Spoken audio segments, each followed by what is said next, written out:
At our mother's funeral, before the casket was even in the ground, my brother leaned over and whispered that the house, the savings, all of it, was his now. He had a new will signed 3 weeks before she died, and I wasn't in it. He actually smiled when he said it. He'd spent the last year of Mom's life moving into her home, cutting off her phone, and walking her, confused and frightened, into a lawyer's office to sign a document she didn't understand. What my brother didn't know, what Mom never told him, was that the will he was so proud of controlled almost nothing. Because years before, while she still had every one of her wits, Mom had put everything that mattered somewhere a will can't reach. But let me start from the beginning. I'll go by Lauren. I'm 43, and I had one brother, Greg, 2 years older, who spent his whole life believing the world owed him a balance it kept forgetting to pay.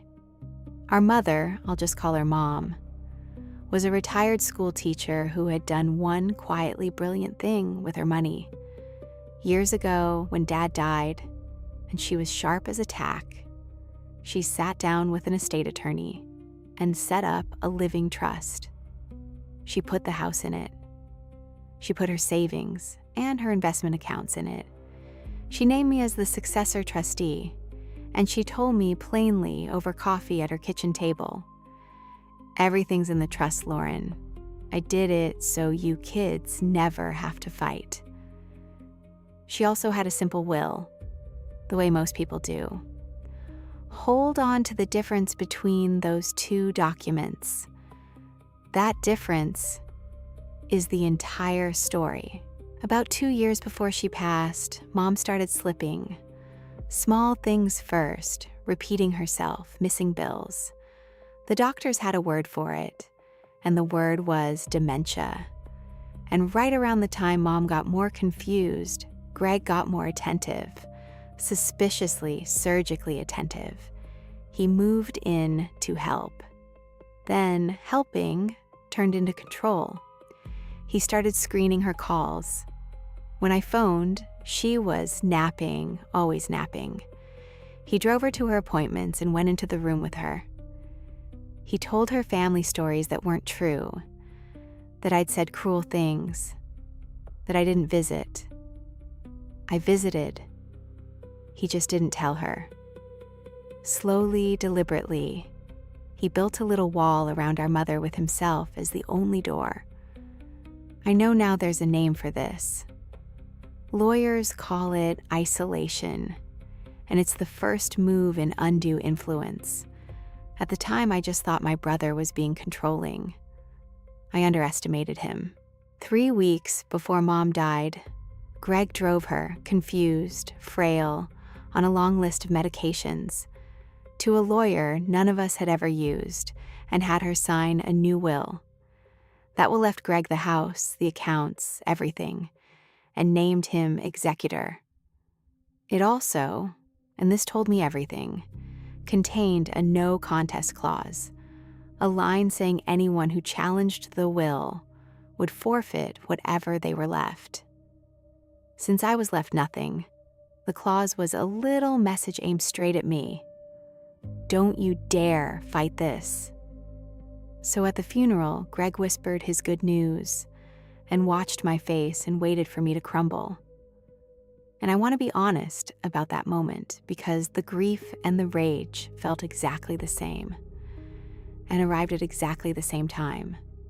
My mother had been manipulated, frightened, and rewritten in the last weeks of her life by the son she'd never stopped defending.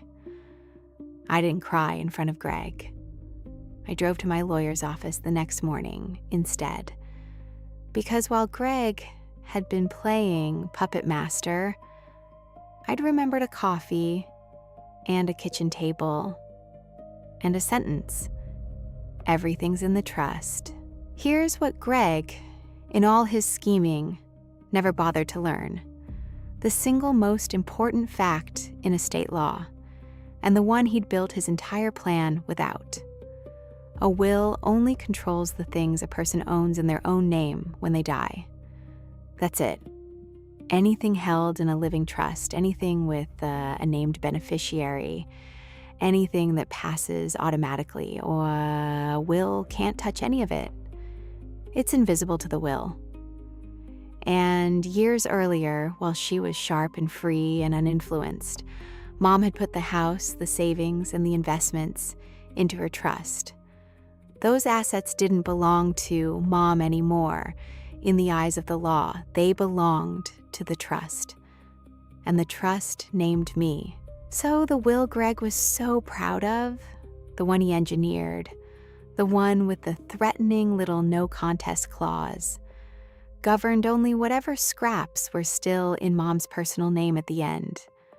A used car, the furniture, a nearly empty checking account. He'd spent a year of his life isolating and manipulating a dying woman to win a contest for the leftovers. And he didn't even know that's all it was. The house was never in play. The money was never in play. As successor trustee, I didn't have to beg a court for any of it. It was already, quietly, lawfully coming to me, exactly as Mom had arranged, specifically so her children would never have to fight. She'd seen Greg coming a decade in advance. And the no contest clause, it only threatens what the will gives you.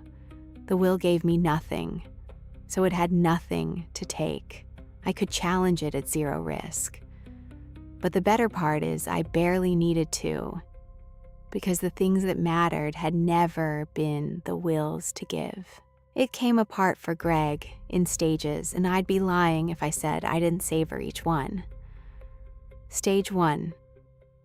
I had my lawyer send Greg, the proud new executor, a formal notice as successor trustee that the house he was already mentally redecorating was a trust asset, that he was now living in a property that belonged to the trust, and that he needed to vacate.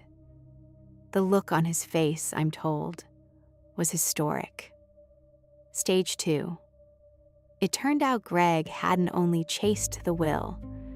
In Mom's last months, using a power of attorney he'd had her sign, he'd drained the one real account still in her personal name, the only thing the will would have actually controlled, and moved it to himself.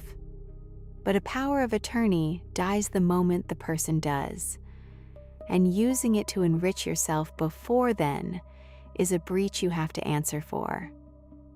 As trustee, I had standing and a forensic trail. He had to pay it back. Stage 3, the one that ended it. We challenged the deathbed will itself on undue influence and Mom's lack of capacity.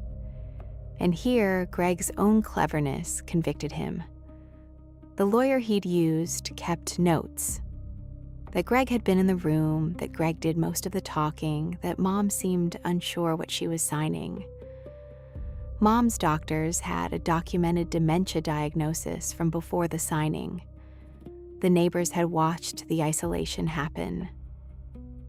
A will signed by a confused woman, steered by the sole person who benefits, is exactly what the law was built to throw out. The court threw it out. The no contest clause he'd written to scare me went into the trash along with the rest of it.